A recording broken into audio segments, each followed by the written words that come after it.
So, welcome back to the final session and final lecture of this concluding session.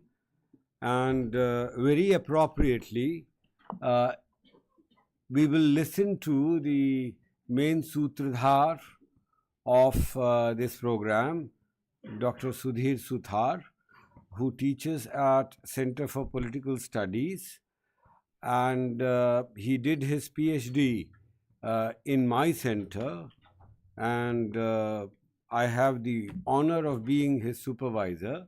That was in Center for Russian and Central Asian Studies.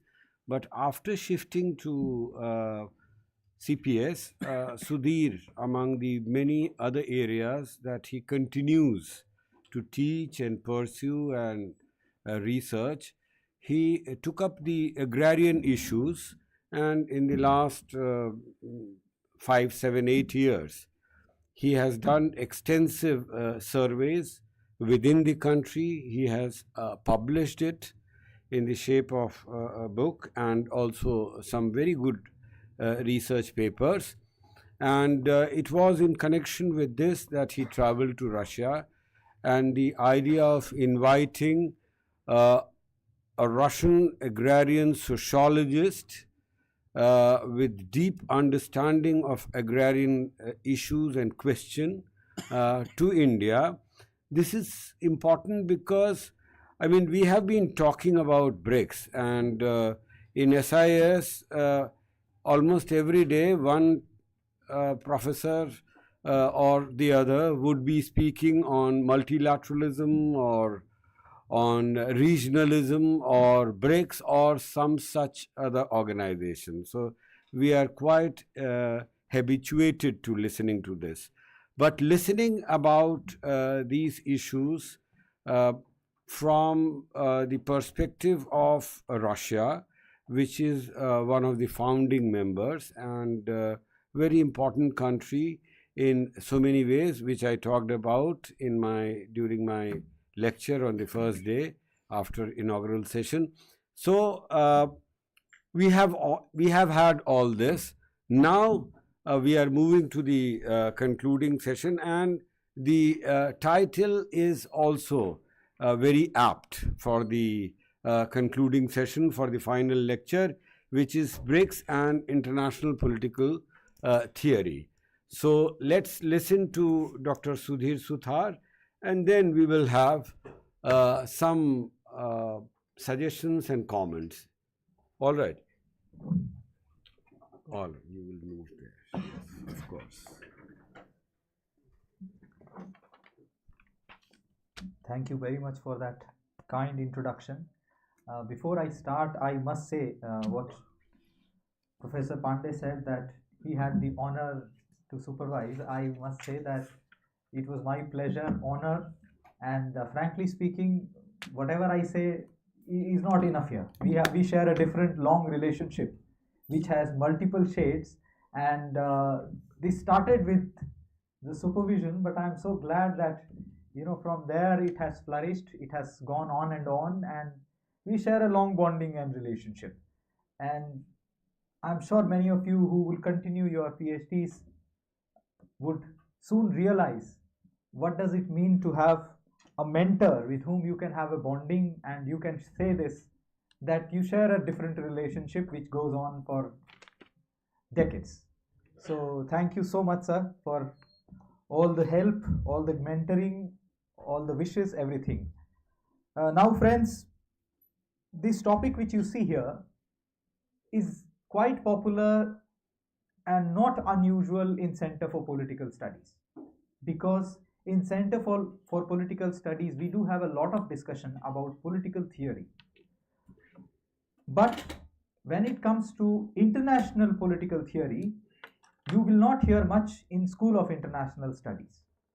Of late, because the way teaching learning in the field of international relations has evolved, somehow the whole idea of theorization in international relations was left behind. And I am sure some of you must have seen the popular book which was edited by two of our former colleagues, Kanti Bajpayee and Siddharth Mallavarappu, which started with this title, Bringing Theory Back Home. And in that title, they had highlighted that why it was necessary to talk about political theory in international relations.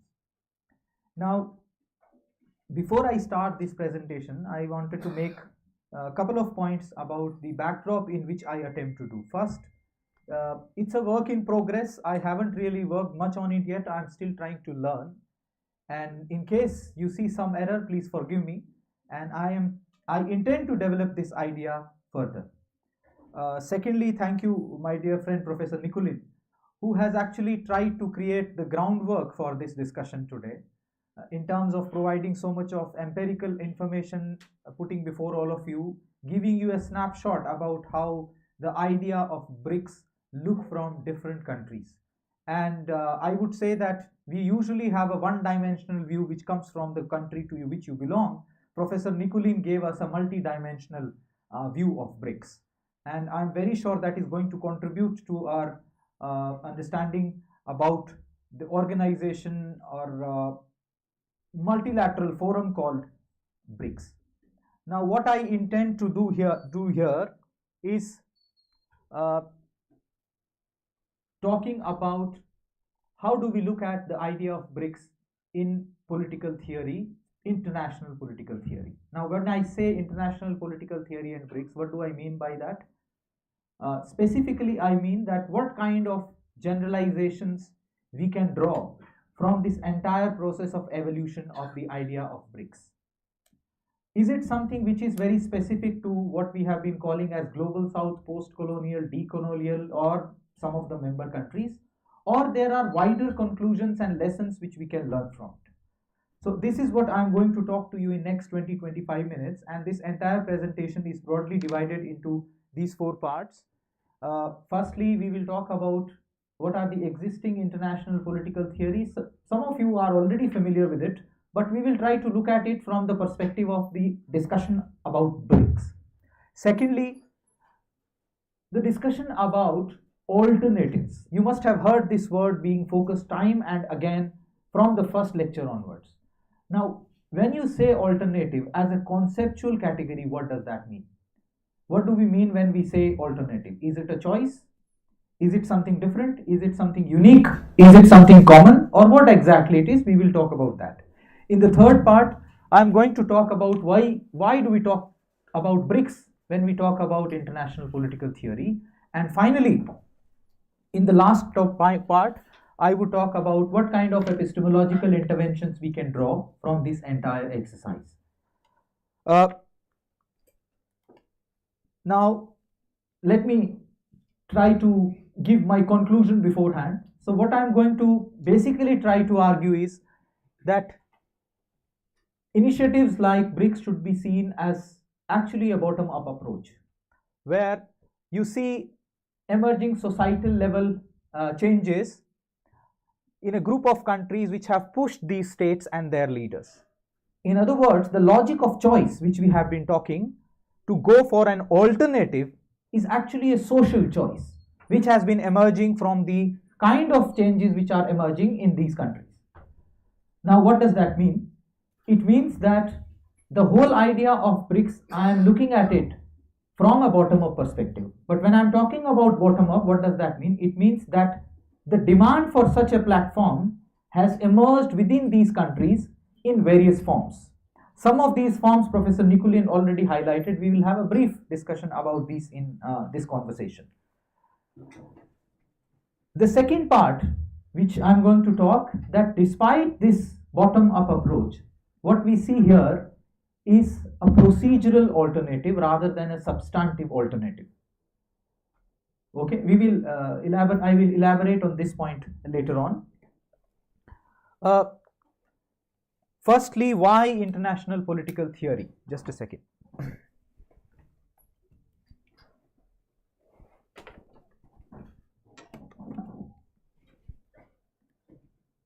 Now, there are existing theories which you are familiar with.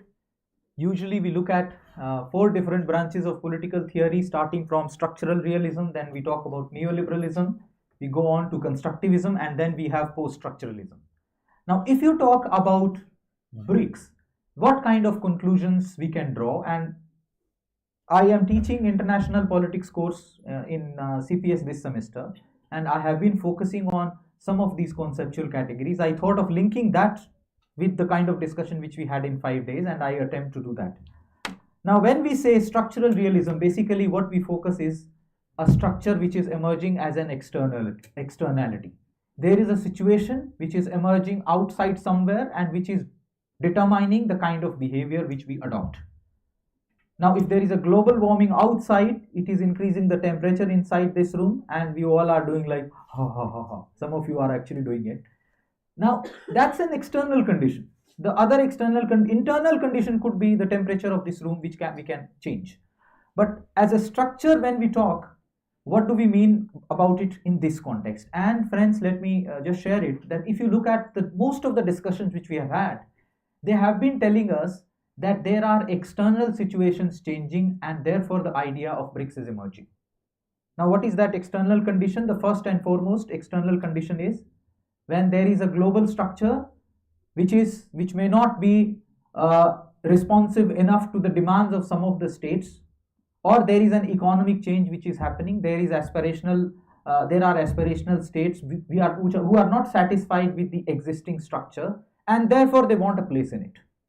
Now, this understanding about BRICS, which I think most of the scholars who have talked about it largely subscribe to, where there is a structural condition changing and most of the BRICS states are responding to that structural condition. So, in one of the scholars also talked that how BRICS is an effort to respond to the unipolar world order or an attempt to push for a multipolar world order. So, when Professor Sani was talking about two different schools, when on the one hand an economist was talking about why and how BRICS countries are going to be playing a major role, or how the Russian foreign minister talked about relevance of BRICS. Basically, it was looking for a space in existing international order and responding to the structure of the global so-called order. The second thing which we have also discussed about, what we call as the neoliberal argument. And if you look at the economic understanding of BRICS, it talks about how these economies being powerful and hence looking for an alternative opportunity structure. This is what neoliberals, especially Cohen and others, have talked, that how there are different countries who look for opportunities so that they can bargain more in a structure, and if you have a choice, certainly you get to bargain more. The good thing with having multiple institutions is that states are free to do window shopping. They can choose which one to join, they can choose which one to dump. So when Professor Nikulin was talking about different countries joining BRICS, perhaps they are looking for more opportunities where they can borrow from World Bank and they can borrow from NDB too. They can negotiate with United States, they can negotiate with China too. It gives them an upper edge while bargaining with both the powers. And when you have a bargaining capacity, as Cohen would say, that countries are more likely to get into bargaining so that they can maximize their gains and they can reduce their losses. So the neoliberal argument largely revolves around this perspective, and it's basically the economy which is the major determinant. So structural realists would talk about macro structures, neoliberals would talk about actually micro structures. Structural realists are more bothered about collapse of the international system. The neoliberals are more concerned about what they call as the market failure inside a state system. If there are two organizations to bargain with, they are in a better condition to do, but the common thing is that both are responding to structural realities in different ways. Now, as Professor Nikulin in his talk just half an hour ago mentioned, that the economic logic of BRICS, which is actually a dominant logic, revolves from this, that how much one country can export more or how much one country can gain more economically, and so on and so forth. So neoliberal argument largely revolves around this kind of an explanation of international politics. Now the constructivists, as some of you, because most of you are scholars of international relations and political science, you know that one very pertinent question which Professor Sahni had raised: why do they meet regularly despite not having anything in common? And constructivists would argue that perhaps they want to construct something. They want to send a message. To whom they want to send a message? Sometimes United States, quote unquote West, and sometimes to their own people that see, I'm standing with stalwarts of international politics and I am a popular leader and so on and so forth. They create that image in their home, or what Kenneth Waltz would make that distinction between domestic and foreign. Now, constructivists also argue that it's basically a speech act, and with this speech there is an effect to communicate that there are powerful players who stand together.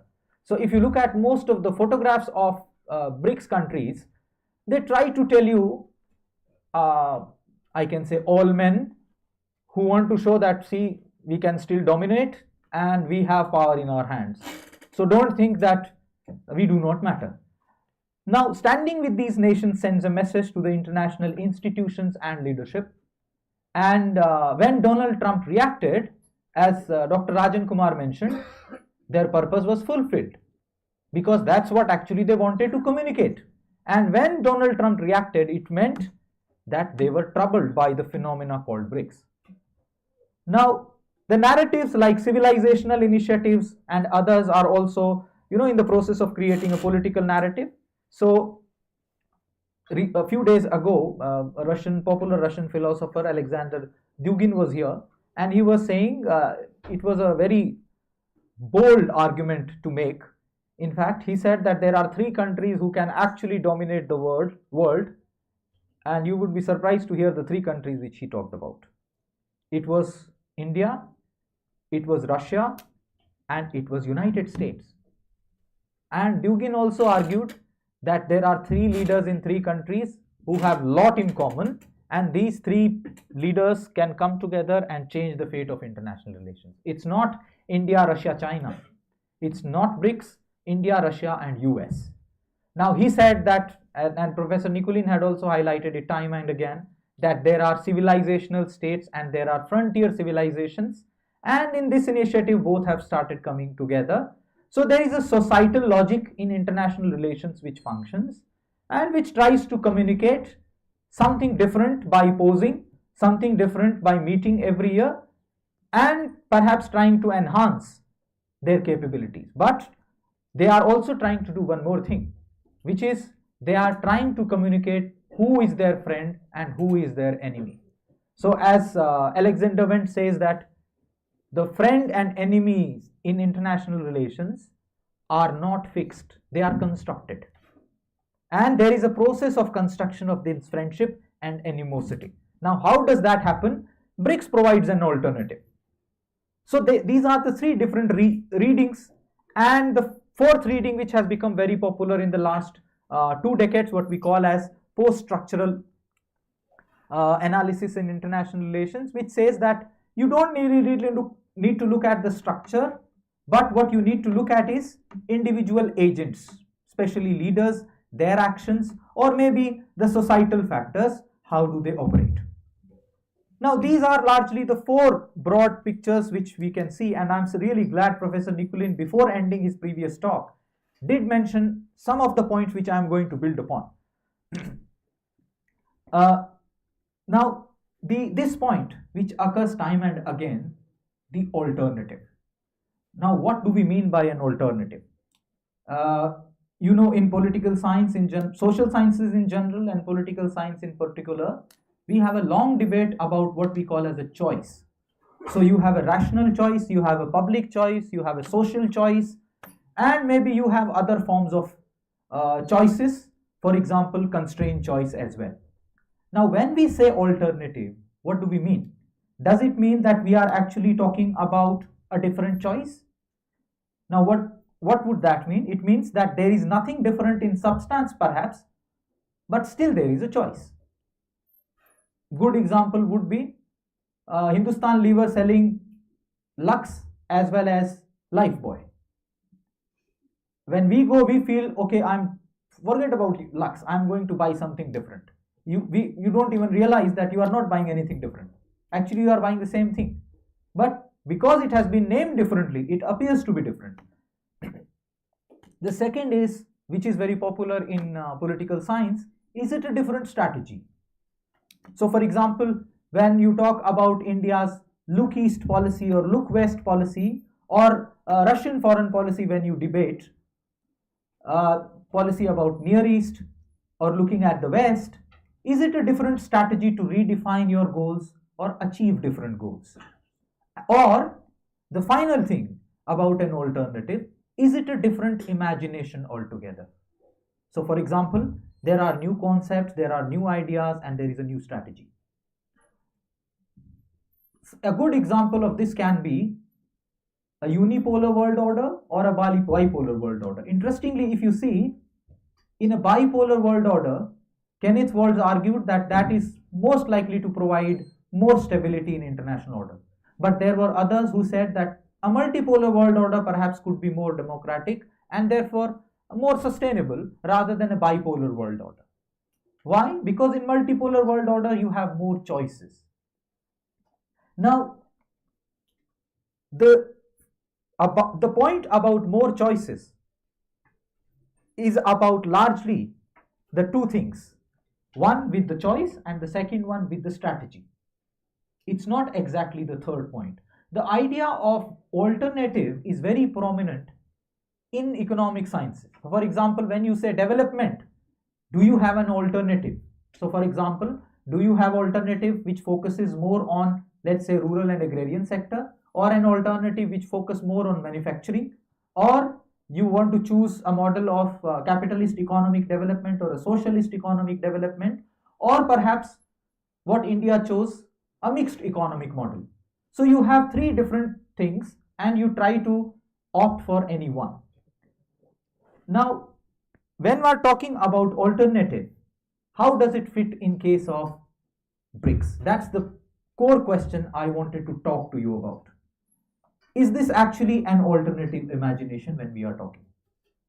And here, when I'm talking about an alternative imagination, I would like to highlight an example which, interestingly, we just ignored, thinking that it is an outdated idea, which is non-alignment movement. And I feel really surprised that we do it at a place which played a prominent role in theorizing, describing, explaining, conceptualizing the idea of non-alignment movement. The School of International Studies journal is full of articles about explaining, describing non-alignment movement. Sometimes we tend to undermine ourselves, but you need to look at it. When do we have this discussion about non-alignment movement? 1960s. And when does Kenneth Waltz say that a bipolar world is desirable? In the same decade. Because what he wanted to do was to look down upon any third idea, which was basically the non-alignment movement. And today, when we are actually subscribing to this very idea under the garb of multilateralism, we are actually continue to look down upon the whole idea of non-alignment movement. Now, in this case, I wanted to raise some questions.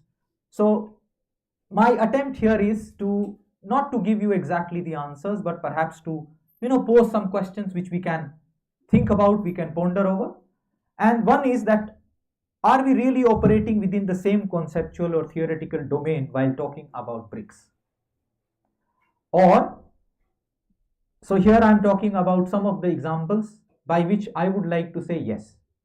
The first is, it's a nation-centric, nation-state-centric understanding and debate which we have been having. The second, we have been talking about new financial institutions, for example, NDB, with slight modifications. For example, who has the voting rights?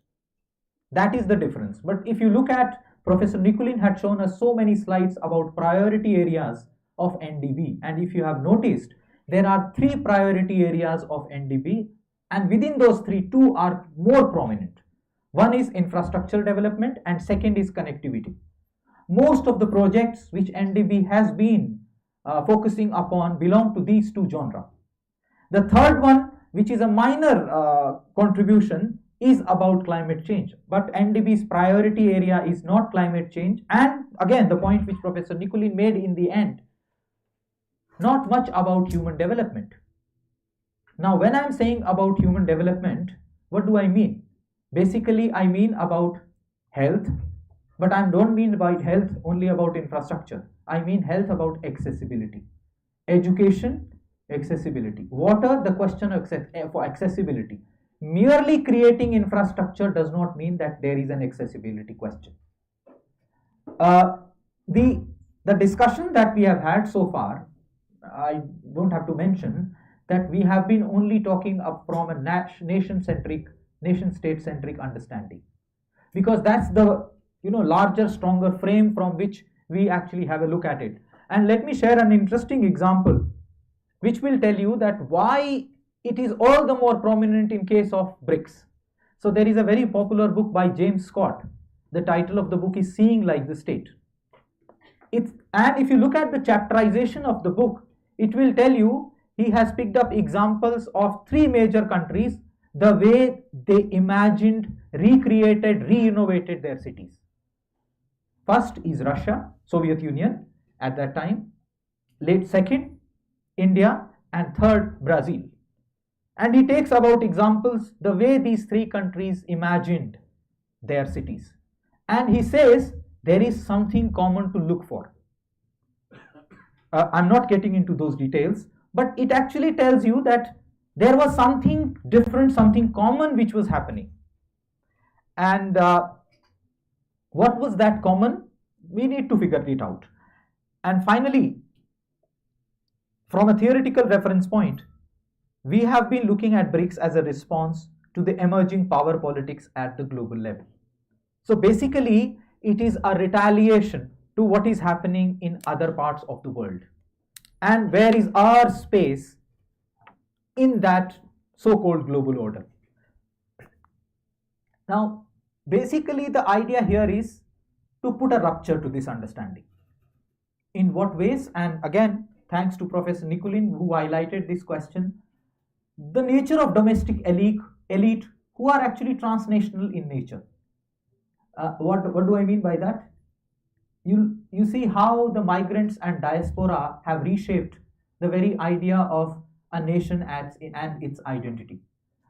The second is the kind of strong focus on economic development through trade and commerce which has emerged in the past few decades, the role of finance capital and its mobility, and one more point which we have not been talking about, rise of right-wing nationalist parties in all these countries.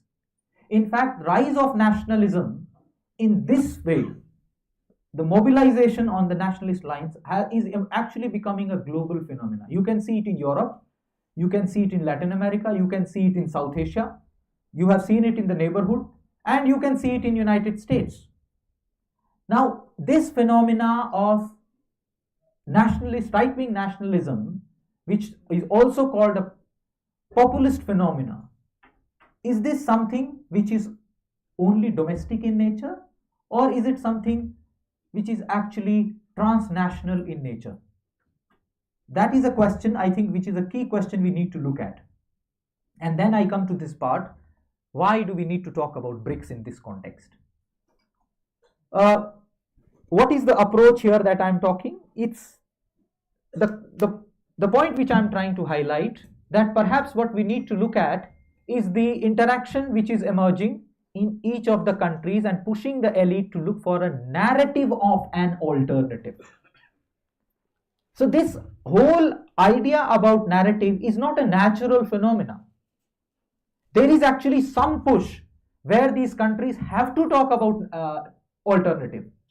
The best example would be Donald Trump's recent policy decisions. So when Trump announced to impose tariffs on Canada, Mexico, and on China, one of my colleagues asked that, how do you read at it? I said, it's just a show. He said, what are you talking? How can it be a show? It has made so much of news. I said, that's what it is a show about. And next day, what Donald Trump does? He said, I'm relaxing it for Canada and Mexico. In 24 hours. If it is not for a show, what is it for? 5 days back, you are deporting Indians, sending a message to their own citizens that I am very serious about sending the immigrants back, or what they say as illegal immigrants.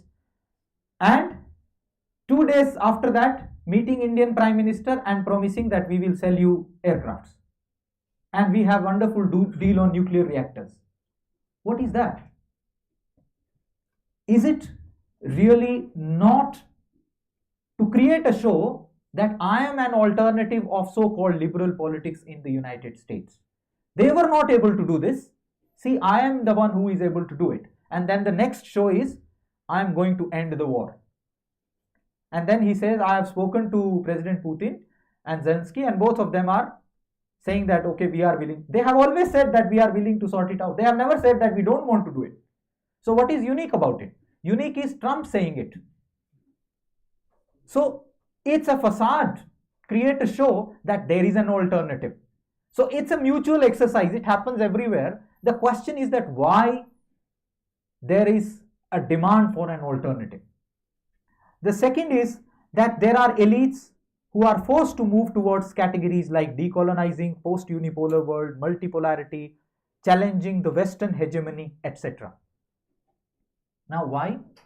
Now, when I am saying it, please don't misunderstand me. I am not trying to say that this is for wrong reasons, okay? There can be a justification, there can be right reasons. But as a political scientist, perhaps my task is to see the phenomena which is emerging. And this phenomena which I am trying to highlight is that the elites are forced to look for alternatives. And this is what Professor Nikulin hinted at in the end, that there is a need to create an alternative. And a more comparative perspective focusing on interconnections between the elite behavior, emerging political change, and consequential demand for such forums will be able to help us learn that how BRICS as an organization is emerging and also expanding. Now, somebody asked a question about Argentina. Somebody also asked about a question about Saudi Arabia. If you remember, Professor Sahani made a very interesting remark. Argentina is one country which tries to project itself as anti-US. So it has to send a message. To whom? Of course, to the global leadership, but also to its own population. Second thing which I would like to highlight, and that's where I would like to connect with Professor Nikulin's approach so far, is that we need to look beyond the special, territorial, border-centric view of this phenomena. Now, what does that entail? That it's a complicated phenomenon. Why? Because what we are talking, it doesn't fit into the definition of a region. You can't have a region which is like 6,000 miles away from you. It's not territorially neighborhood which we are talking. And so when we are talking about such a grouping, unlike so-called West, the countries which were territorially connected to each other, or later on what many scholars argued culturally they had something common to each other, here we are talking about countries which they have none of this in common. So how do we look at it as a special category? Now the second question which Professor Nikulin highlighted, and I would like to draw your attention to that phenomenon, that there are three things which are happening. One, urbanization. Second, deruralization. And third, which is most important, agriculture gradually going in the hands of the agro-business corporations. These are three things which are happening simultaneously, and the examples which he shared, they all indicate in the same direction. Now, it is quite possible that there may not be exactly the multinational corporations that we are talking who are involved into this. For example, one can say that about China, but it is closely linked to the global trade. So you have global trade, you have agro-business corporations, you have deruralization, and you have urbanization happening simultaneously. If you look at all these countries, they have this phenomena in common. And how this production-centric narrative can address the problem of food security that we are concerned about. Now, when I was talking about NDB not focusing on the question of development, what does that mean? BRICS countries' position on food security in Africa. Sir, how much time I have? Maybe 5-7 minutes. Okay, thank you. So, the BRICS countries, their position on question of hunger, on question of malnutrition.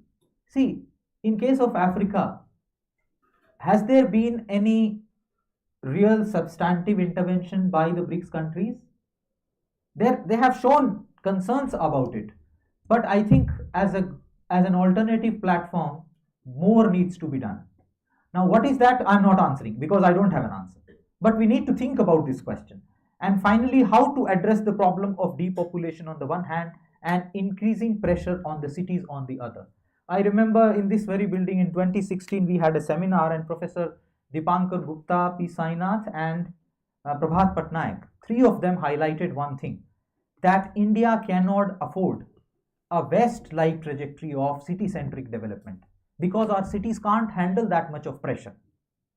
And please don't forget, Western cities have a history of deportation, deporting thousands of people to what they call as alien territories, which included America once upon a time, which also included India, which also included Africa. Now that option is not there today. So what kind of model of development that we want to talk about? And then the critical question, which in non-alignment movement, India was trying to highlight. And when I'm talking about India, I'm not talking about the Indian leadership. Please have a look at some of the special issues of school international studies. M.S. Rajan has written extensively. R.P. Anand wrote extensively about it. Arjuna Padurai wrote extensively about it. The question of justice.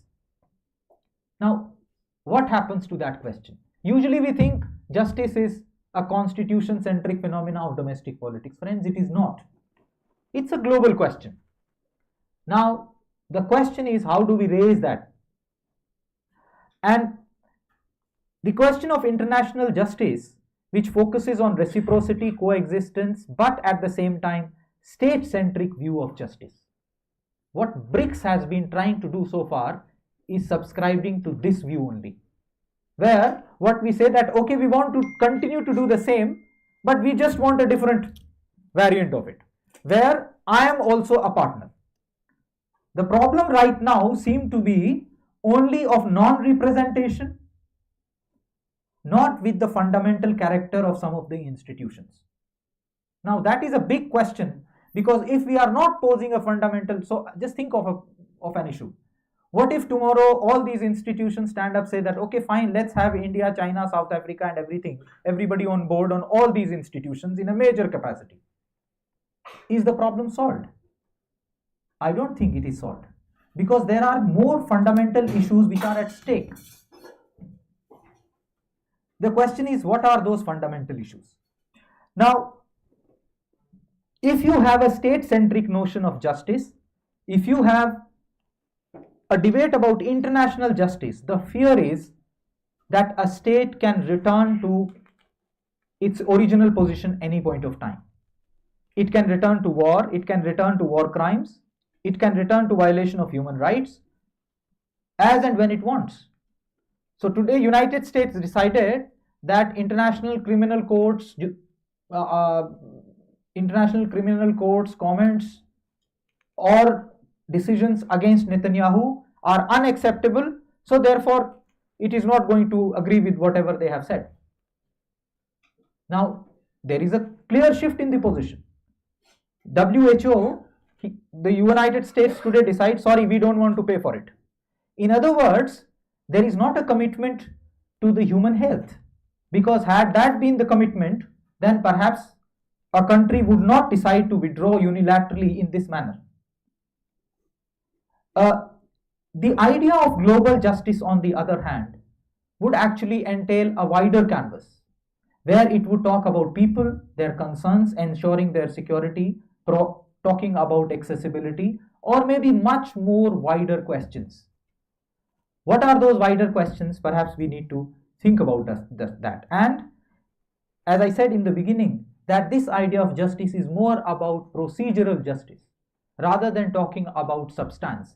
Now, many a times, many colleagues say that it is too vague of an idea to talk about substance. Friends, the job of political theory actually to talk about too vague, to give me, all of us, a dream, just like the Constitution of India, just like its various provisions, just like the UN Charter, just like any other forum which has talked about peace, security, human well-being, humanity, and so on and so forth. So the idea of international political theory is to have a dream, not restricting it to the borders, not restricting it merely to the procedure.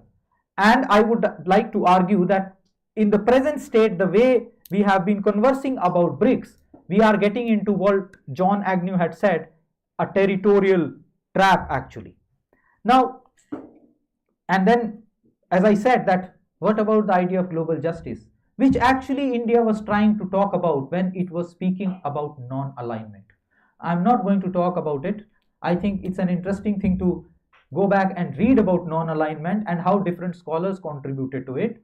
But in international political theory, the very idea of this journal, sir, which you edit today, and I think that's a great opportunity for all of us, the idea of this journal was actually to create that alternative. And let me also tell you, there are, if I'm not wrong, some of the scholars whom we call as idealists, they were some of the initial visiting faculties who contributed to the development of idea of international relations in India, because we had a dream.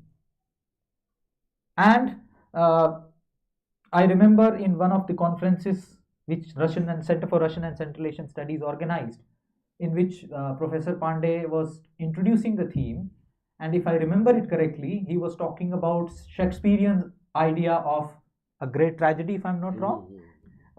And the example was the idea of Soviet Union.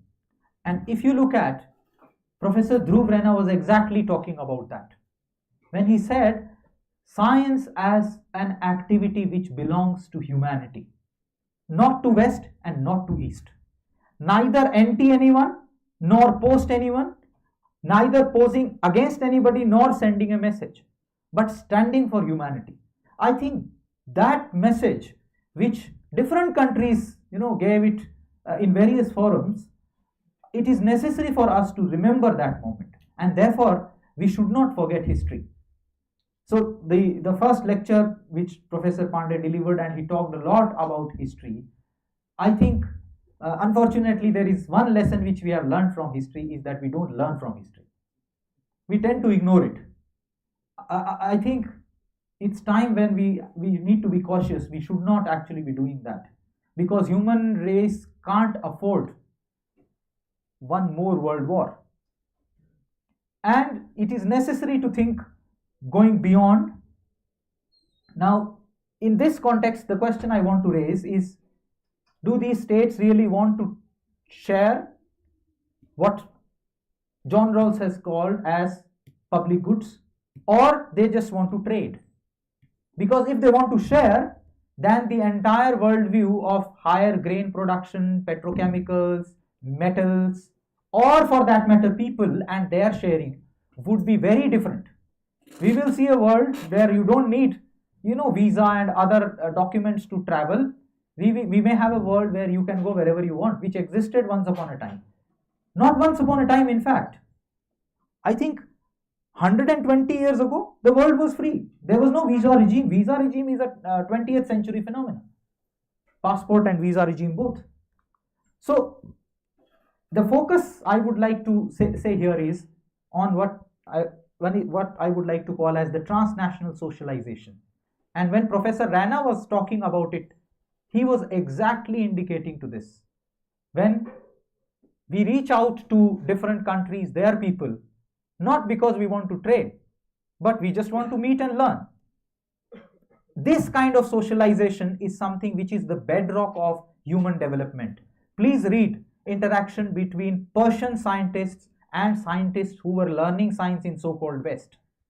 the way they had learnt a great deal of what they are talking from Persia, the same Persia whom the same West later on tries to categorize as something else, because it was happening because of socialization. So there is a war happening and there is a socialization happening simultaneously. But this socialization was based upon an accommodation, different norms and values. The question here is what kind of norms we are aiming at. Norms is a big question which we need to actually discuss, think about. And finally, some pathways ahead in epistemological interventions. I'll quickly try to wind up. And here I would say that there are some of the popular theories which I mentioned, but there are more variants which we need to think about. And international relations, there is a variety of scholarship which is emerging, which talks about, for example, Buddhist philosophy, impact of Vedic literature, and also Islamic thought. Many Turkish scholars, Egyptian scholars are writing on it. Many Israeli scholars have also been writing it. So please, I think we need to engage with those lines of arguments also with a pinch of salt. Not buying any of this, but going along with the critical thinking. And think of reimagining the idea of space. And I would like to give you one interesting example. It may look like rural, agrarian is something very different. But see, a strange phenomena happened. Farmers' protest in Europe happened after farmers' protests in India. But if you look at the means of mobilization, the way they tried to project their anger, spoke against their government, it's quite similar to, look at this, it's quite similar. Giving a message that there is something wrong which is happening. From India, Italy, Spain, Austria, Paris, there was something common. We may not be able to see commonality now, perhaps we may see a commonality 20 years later. I think it's time we should look for those commonalities, and I would urge all of us to think of larger normative issues. Don't forget about concerns for equality, justice, openness, transparency. If we are thinking of alternative organizations, not having these will not serve the purpose. It will serve the purpose if we have all of this on board. Thank you.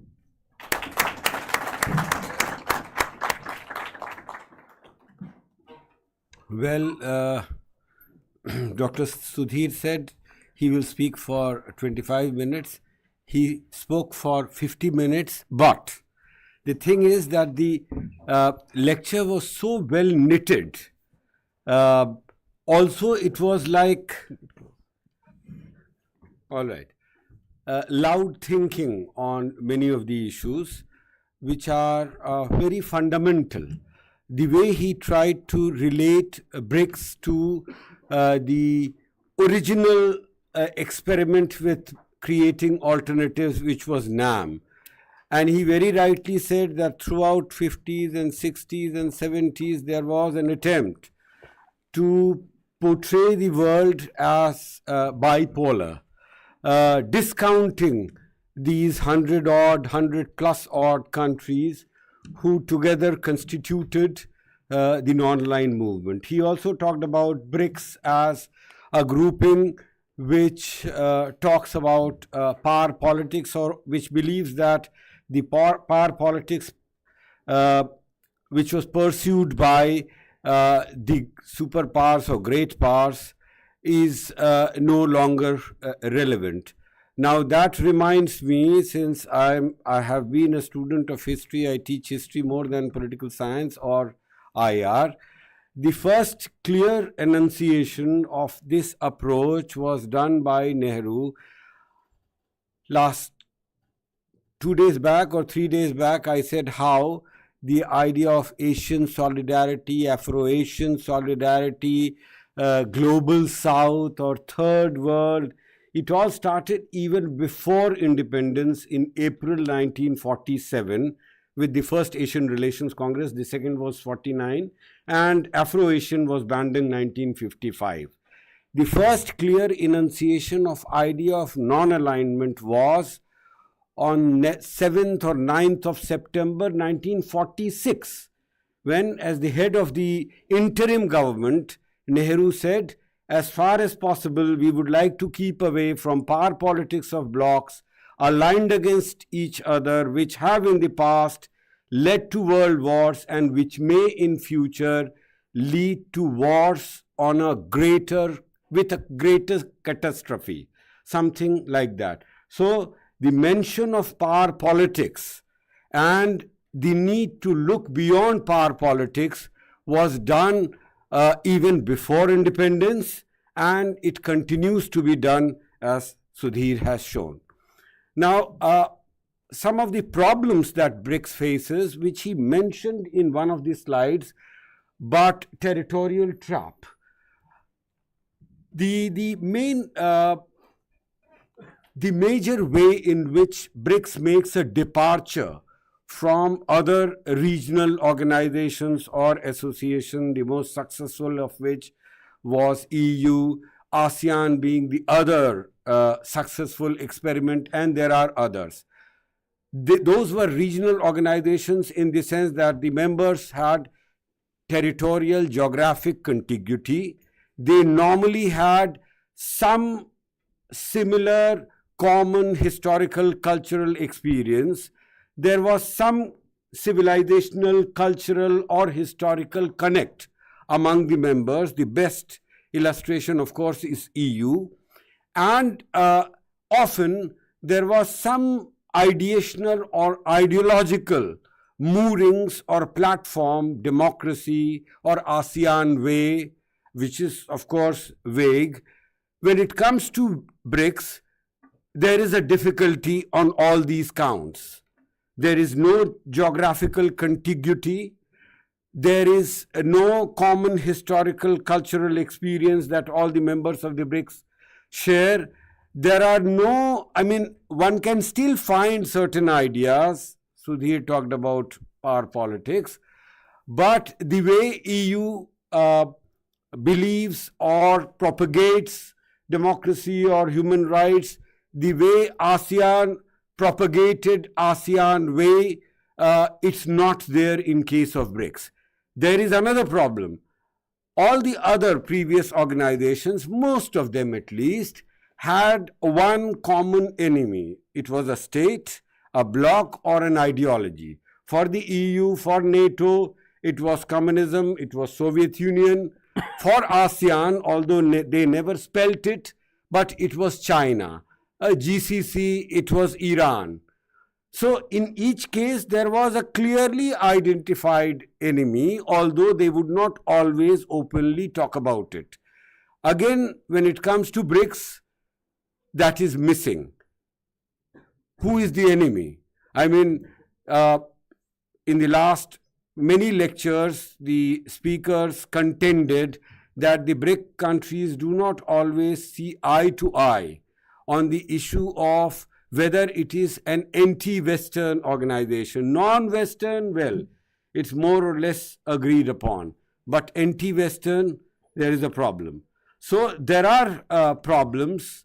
But then, of course, when I say that ASEAN has an ASEAN way, don't think that all the ASEAN countries are on the same page when it comes to threat from China, when it comes to aligning with US. Even there are differences. So those critics of BRICS who say that just because BRICS countries speak in different language or take different line on the issue of West means that there is internal division. There has been internal division within ASEAN. There has been internal division within EU on the issue of US leadership. The French and the British have not seen eye to eye on this. On so many other issues, the EU countries have not really agreed, and with Trump coming, in fact, there is a fundamental disjuncture between the collective West, US on the one side, and EU. So there are issues, there are problems. While introducing Dhruv Rana, I said, I still understand ontology. What is reality? Or maybe how to construct reality. Or maybe going beyond that to say that there is something called relative reality. there is relativism. There is not just one reality. Epistemology is something I'm really scared of. He raised this issue, epistemology in the sense of theorizing knowledge, knowledge about reality. So that is a more complex issue. I don't know. I don't even want to touch it. I leave the floor open for questions and comments. We do not have much time, but yes, I can see hand at the last bench in the corner.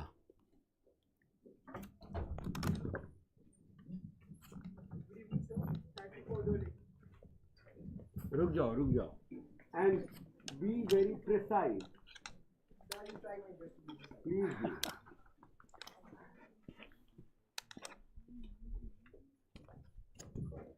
Thank you, sir, for the lecture. It's pleasure to listen to you again after one semester. Sir, I have two questions particularly. Firstly, sir, is the creation of alternative should the creation of alternative always be seems as equal to retaliation? The first question. Second question, sir, I am trying very hard to concede myself that the BRICS country has nothing in common, but still there is a struggle within myself because I believe they have commonality as far as the principle is concerned, and the principle is of the multipolar world order. So please, sir. Good evening, sir. My name is Ankit Kumar from the CPS, and my question is that does BRICS provide an alternative to the hegemonic stability theory, or it is merely creating another form of hegemony led by some emerging and dominant powers? Yes. I can see one hand here. Thank you, sir. I would try my best to be precise. You have also covered the concept of geographical speciality and others as well. So, as you said, our Dhruv Rana sir's lecture, so the whiteness. So he, in his one of the PPT, he mentioned the word whiteness. I would say white. So how whiteness plays a crucial role in epimistic agency means that, in other words, that you are subordinating or you are ignoring others' knowledge, non-Western knowledge, epimistic agency, what I want to say. And so this is the one question. Nivedita. We can talk later.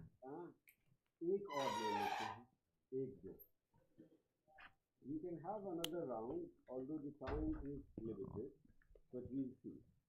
Thank you so much, sir. Sir, you mentioned the idea of civilizational states and frontier civilizations coming together. Could you please explain a bit more on that? I saw one hand here. And for now, for the first round, this is the last. Thank you, sir. There couldn't be a better example of two centers coming together than this presentation. My question is that, sorry, I'm taking a step back from BRICS and putting my step into international political theory. My question is, sir, that as you said, the world cannot afford another world war. The good news is that you don't have to worry about that. There is something more serious, more worse coming towards us. That is climate. So my question is that, do international political theory do have a practical and reasonable theory or some working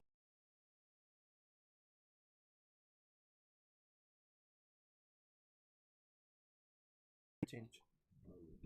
So we will deal with the questions. I'll just add something, just one sentence, and which is, I don't know, for some very specific reason you might have not mentioned.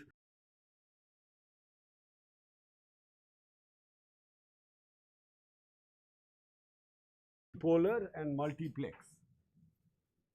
Yeah, thank you.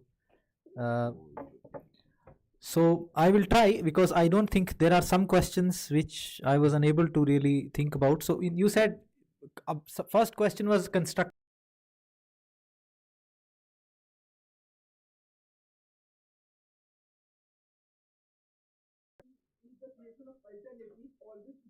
All right. Is the idea of alternative is always retaliation. No, certainly. See, when you say alternative, it is vis-a-vis something that you are talking. So there has to be a reference point. Then only it is called an alternative. Otherwise, we don't call it as alternative. Now, it may not necessarily be in retaliation. Okay? Alternative can be something parallel to. That's one. And the second question was about the multipolar world order. It has in commonality. Yeah, it does. But see, the way Dr. Rajan Kumar explained to you about the concept of multilateralism, it is very different from what I was talking to you about. He was talking within multilateralism when different countries come together, states come together. What I was talking when societies come together. There is a difference. Okay? So in other words, in fact, talking about it, ontologically, I am talking about a different unit of analysis altogether. I hope I answered that. The second is, does it provide an alternative to hegemonic stability theory? The hegemonic stability theory, basically it tries to, as we have already discussed, that it tries to talk about the supply side in international relations, and that will automatically creates its own demand. Now here the question is whether there are hegemons who are in a position to provide that stability. I don't think that is the case, and you rightly mentioned that it is very much a possibility that we may see one hegemon being replaced by another one, and then there are new demands about new institutions not being accommodative. That is very much a possibility. I didn't really understand what Professor Rana said about whiteness. If I got it correctly, he was referring to that photograph when he said that there are white men and there is a whiteness in the study of science, which is called Western science. That's what he was referring to. I think we have that problem is very much there. There are attempts to say that there is a Western IR theory and we need alternative IR theorization, which is again non-West, and Amitabh Acharya and many others have been trying to do that. And there are also efforts to bring in newer groupings. So there is one journal which I would refer, International Political Sociology, which actually tries to look at alternative ways of understanding international politics, looking at it beyond nation-state-centric understanding. Because if that happens, then we will be able to take it out of the clutches of the Westphalian world order or the white men-centric notion of IR. And finally, yes, the question about international political theory and climate justice. We do have a lot of discussion on this question, that how the question of climate justice should be read in international political theory. And it actually talks a lot about the creation of alternative norms, newer norms. So unlike the rational choice theory, which will tell you that you need to have incentives and you need to have a punishment mechanism, in the theories of climate justice in international political theory, the discussion is more about creating common norms which work as a natural constraint for the nation states or other communities for their anti-climatic policies or their everyday practices. Okay. One more thing. Lastly, you know, I am very good at keeping time in seminars. I'm really good at it. This is for the first time I missed that. I think because he was here. That is the reason. I was feeling, okay, I can take time. No, that was absolutely fine. Just one point about alternatives. When, in fact, BRICS, or for that matter, the AIIB, they do not see themselves or as alternatives in the sense that it is something which is against the West or Western institutions. It is an alternative in the sense that some of the basic organizing principles are different. When it comes to World Bank or such other international financial institutions, the basic organizing principles or lending principles, there are two differences basically. One, when it comes to voting and decision making, there is weighted voting. Those who are contributing more have greater weightage in voting. The second, in terms of lending principles, there are conditionalities that if the countries pursue a certain type of economic model, planning, or even sometimes even human rights or other things, such things become matters of consideration. AIIB says that when it comes to decision making, there will be near equal voting right for the members. When it comes to lending principles, there will be no conditionalities about their economic model or about their politics or political model. So alternatives in that sense, rather than in terms of something opposed to something else that was existing earlier. That's why these should be seen more as complementary institutions or complementary ways of organizing global economy, rather than as alternative in terms of what you called retaliation. So that much. I don't think I would like to add anything else. I'm afraid we cannot take any more questions. So thank you very much. I believe it was a very rewarding exercise the last 6 days, and we all learned so much. I learned the maximum because I was sitting here. I had to listen to all the speakers, and later on I had to summarize and comment on them. So I learned the maximum. So thank you very much for this. Now the last part, the vote of thanks and the formal vote of thanks. Do we need? Not exactly, but You I can think, say something yeah, I have to. in lieu of vote of thanks. So there are couple of people whom I must thank for making this entire program success. First and foremost, the JNU Gyan team. I wish Professor Satyabrat Patnaik would have been here. They have been really amazing in their support and helping us. So many thanks to them. And Professor Pandey, I think I don't need to thank him, because he himself is a part of this program, has been sitting here throughout managing everything. But I think listening to all the speakers all the time and commenting is not an easy task. So thank you very much for that. Thanks to all the speakers, and special thanks to Manish, Shrishti and Rahul and Tinku for all their help. They have been great support. But above all, I think, and Shalini. Okay, yes, thank you. Sorry, Shalini, I missed your name. And Shalini. But there is one person who is the reason behind all of this. That is Professor Nikulin. So thank you so much. And without you, this program wouldn't have been possible. Thank you very much for traveling, taking time out. And the wonderful presentations that you made, it was really great. You had set the stage for all this discussion. So thank you very much. Our compliments and sincere thanks to you. And there are two more things. One, the certificates. And so you can collect your certificates, and we will have a group photo outside this hall. So All right. in front of this. All right.